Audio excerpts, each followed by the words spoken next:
ಅದೊಂದು ಸುಂದರವಾದ ಅರಣ್ಯ. ಅಲ್ಲಿ ಹಲವಾರು ಪ್ರಾಣಿ, ಪಕ್ಷಿಗಳು ವಾಸವಾಗಿದ್ದವು. ಅಂತಹ ಪ್ರಾಣಿಗಳಲ್ಲಿ ಜಿಂಕೆಯೂ ಒಂದು. ಅದು ಚಾಣಾಕ್ಷತನಕ್ಕೆ ಹೆಸರಾಗಿತ್ತು. ಅದೇ ಅರಣ್ಯದಲ್ಲಿ ವೈವಿಧ್ಯಮಯ ಹುಲ್ಲು ಇದ್ದುದರಿಂದ ಜಿಂಕೆಗೆ ಆಹಾರದ ಕೊರತೆ ಇರಲಿಲ್ಲ. ಅರಣ್ಯದ ಮಾರ್ಗದಲ್ಲಿ ನದಿಯೊಂದು ಹರಿಯುತ್ತಿತ್ತು. ಆ ನದಿಯಲ್ಲಿ ವಾಸವಿದ್ದ ಮೊಸಳೆಗೆ ಜಿಂಕೆಯನ್ನು ತಿನ್ನುವ ಬಯಕೆ ಕಾಡುತ್ತಿತ್ತು. ಆದರೆ ಚಾಲಾಕಿಯಾಗಿದ್ದ ಜಿಂಕೆ ನದಿ ಹತ್ತಿರ ಹೋಗುತ್ತಿರಲಿಲ್ಲ.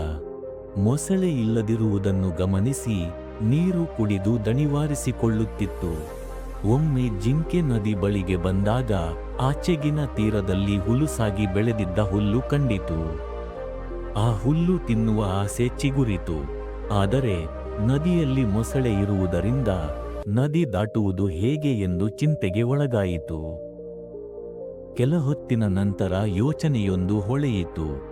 ಜಿಂಕೆಯು ಮೊಸಳೆಯನ್ನು ಕರೆದು, ನಾಳೆ ನನ್ನ ಹುಟ್ಟುಹಬ್ಬವಿರುವ ಕಾರಣ ನಿಮಗೆಲ್ಲ ಔತಣಕೂಟ ಏರ್ಪಡಿಸಿದ್ದೇನೆ. ಆದರೆ ಆಹಾರ ತಯಾರಿ ಮಾಡಲು ನಿಮ್ಮ ಸಂಖ್ಯೆ ಎಷ್ಟಿದೆ ಎಂದು ಗೊತ್ತಿಲ್ಲ. ಹೀಗಾಗಿ ಇಲ್ಲೇ ನಿಂತಿರುವೆ, ನಿಮ್ಮ ಸಂಖ್ಯೆ ತಿಳಿಯಬೇಕಿದೆ ಎಂದು ಹೇಳಿತು.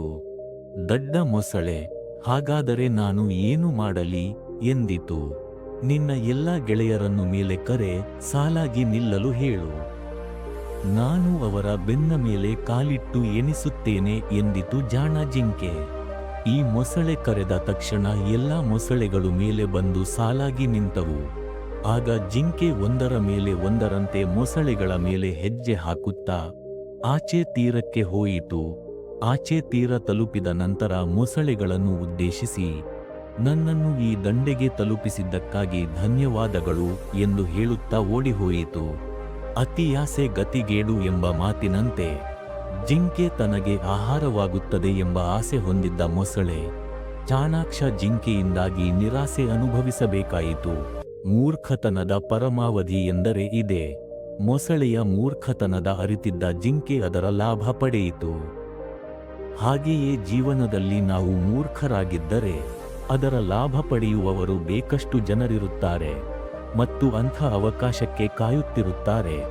ತಾನೇ ಎಲ್ಲವನ್ನೂ ಪಡೆಯಬೇಕು, ಎಲ್ಲವೂ ತನಗೆ ದಕ್ಕುತ್ತದೆ ಎಂಬ ಆಸೆಯಿಂದ ಮೂರ್ಖತನಕ್ಕೆ ದಾಸರಾಗಬಾರದು.